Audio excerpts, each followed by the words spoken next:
All right. Let's see, Jim. So, this whole sense of innocence, I was going through some old pictures of mine, of me, and I saw this picture that was taken when maybe I was a year and a half, 2 years old.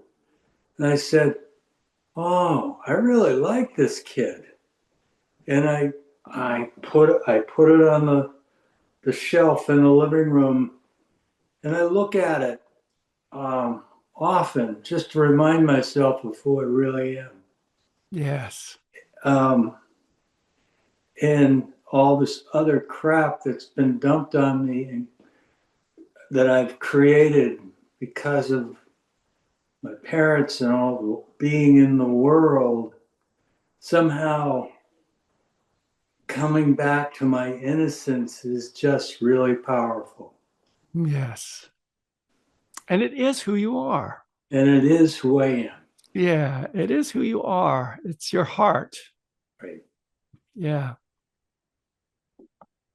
And it's whole. It's, Yes. yes, it's whole from the beginning. It was like, well, this is who I was and who I am, and I didn't have I didn't have anything to do with it really. This is how I popped in. So it's I don't know what else to say is how just preserve that. Yes. Remember that. Remember that. Recall it. Recall it. Recall it up. Yeah. Yeah. Call that. So helpful. Yeah. Thank you, Jim. Can you hear me? Yeah, Yeah, you're audible. there is a famous Miles Davis quote, do not fear mistakes, there are none. I like the quote, but I don't think I wholly believe it. There are definite things in life that can't be considered anything other than mistakes.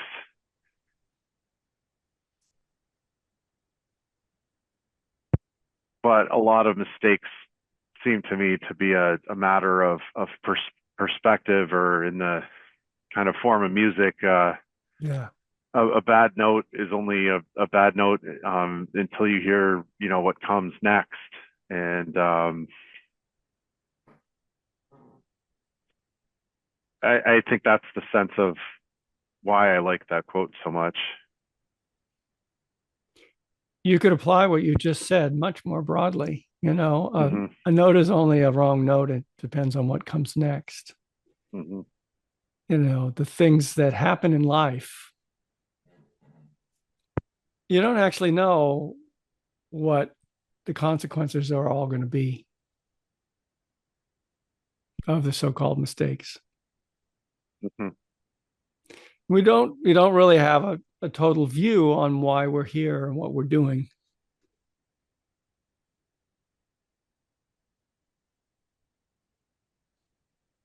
I'm also a fellow cabinet door opener, and it drives a lot of different people in my life kind of nuts. But I thought I'd share that. All right, thanks. Welcome to the club. I have a friend who just took the doors off his cupboards.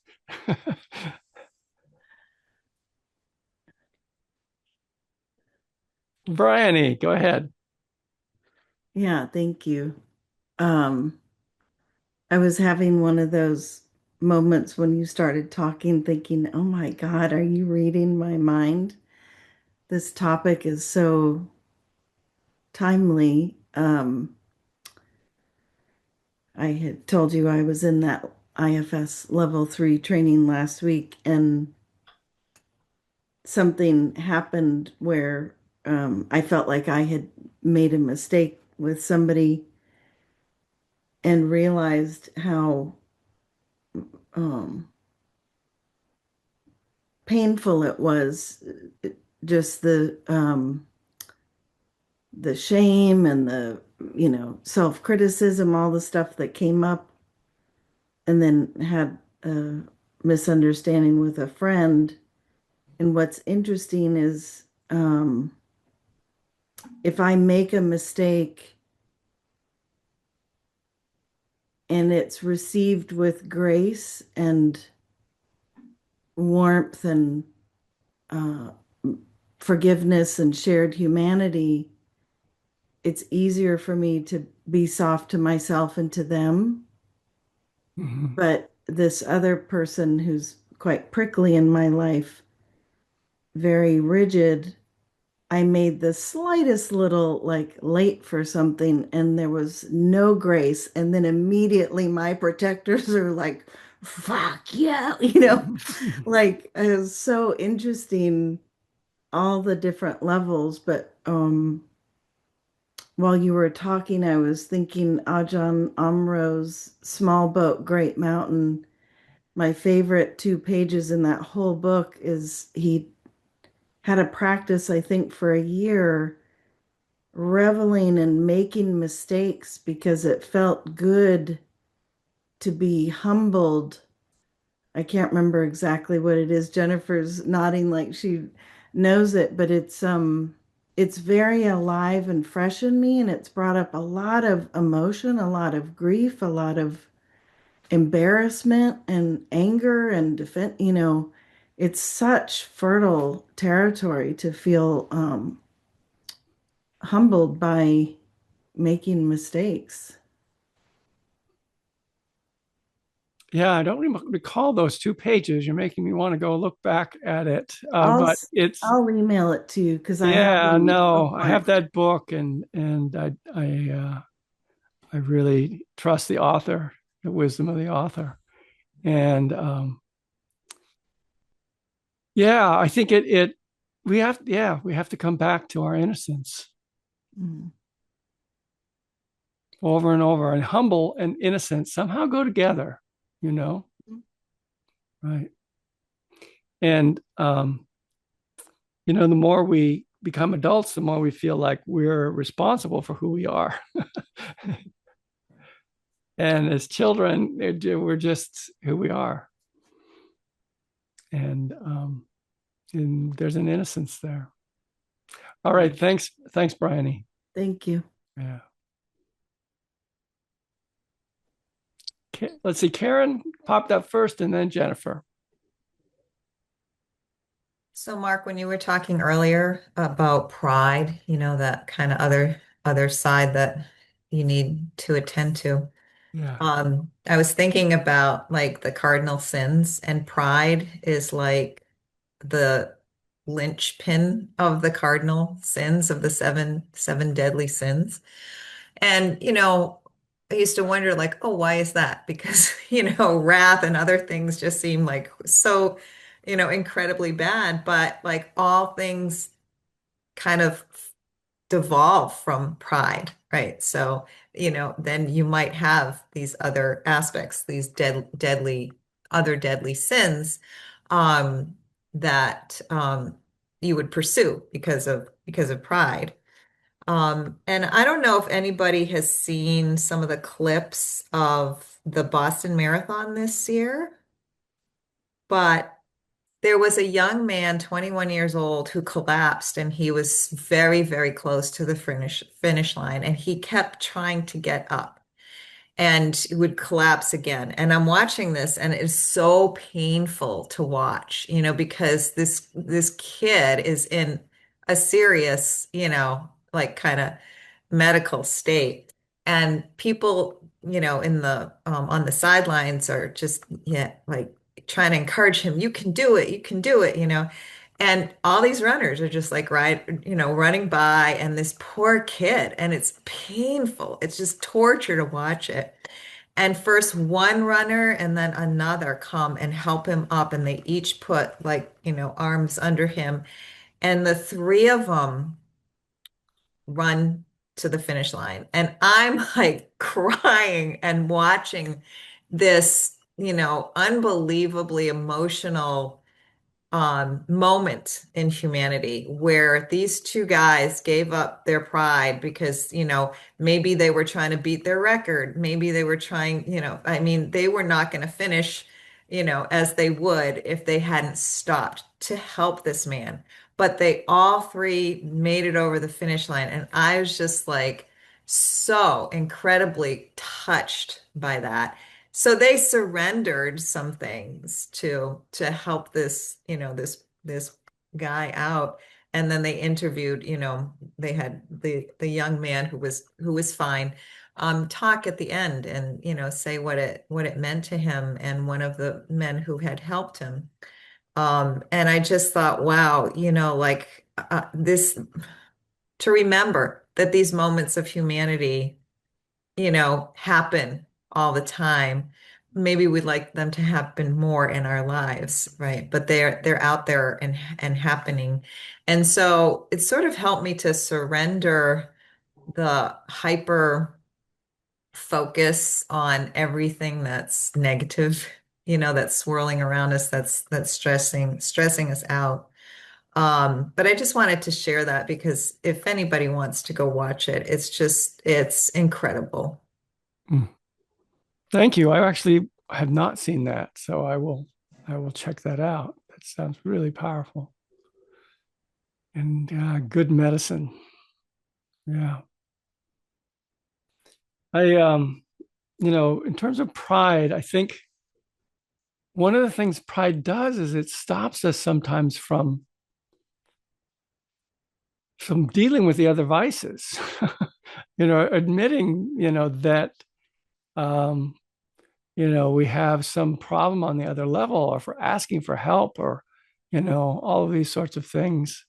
I'll have to give pride some more thought. It's a powerful thing to think about what exactly it is and how it influences everything else. So let's see. There was Jennifer, I think, if you still have something to say. Yeah. So I have two things to say. One is that I've been going through some just tough time. My daughter's been going through some tough times, and listening to her say things to me about herself. And it just reminded me so much. And I said to her, because she's a real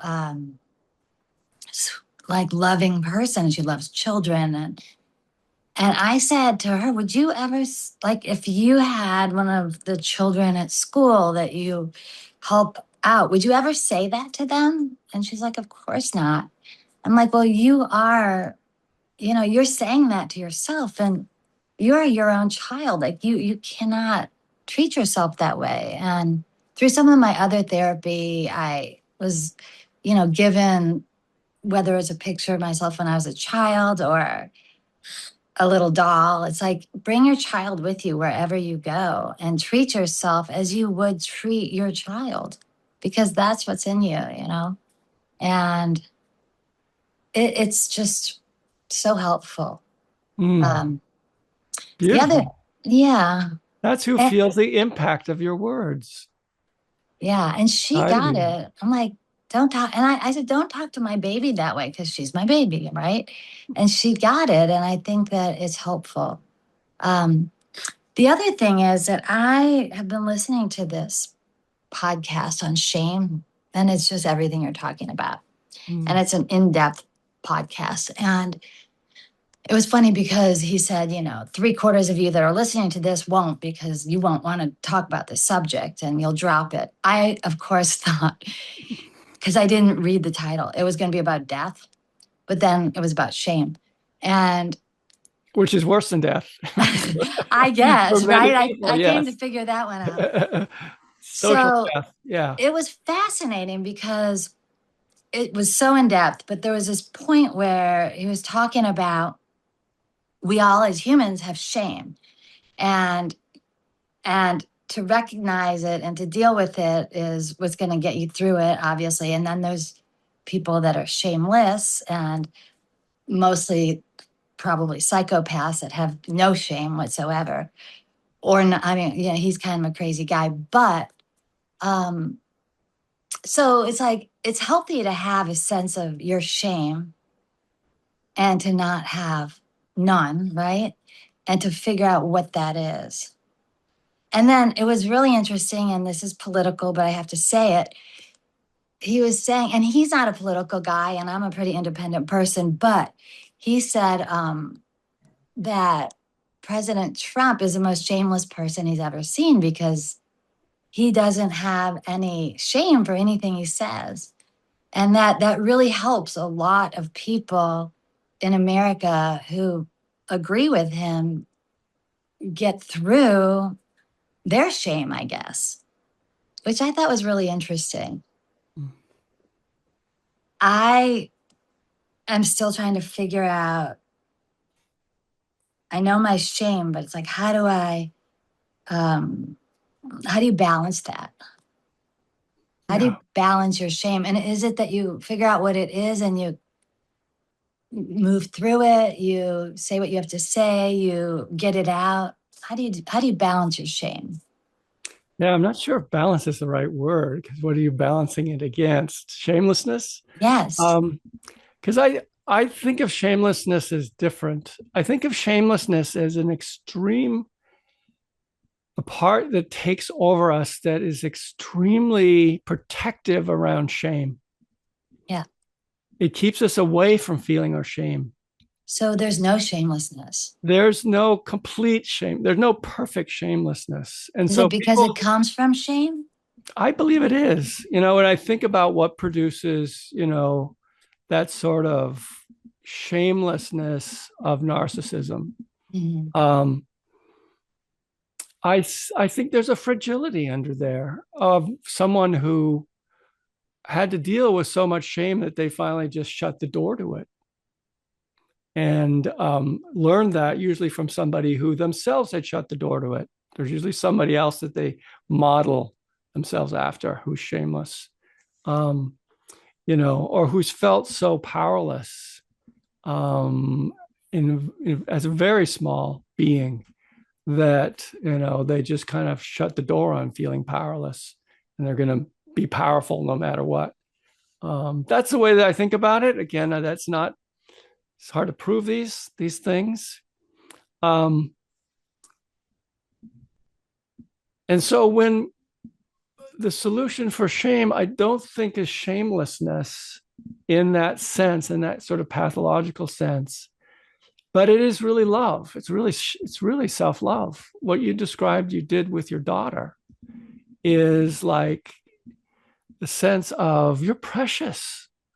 Don't hurt yourself. You're precious, and what happens to us socially, if it happens, in the healthiest way, as we do something as a child, and because we're small and we're incapable, we mess up over and over. Children are messing up, but they're somehow given the impression by their social world that we can handle that, and you're okay, and we still love you, but you can't do this. So there's kind of firmness and limits and other things, but that sort of underlying, we can hold you in this, is still there. So people develop the ability to tolerate their shame and move through it. And I think, so oftentimes with shame, it's other people that can be very, very helpful in those situations.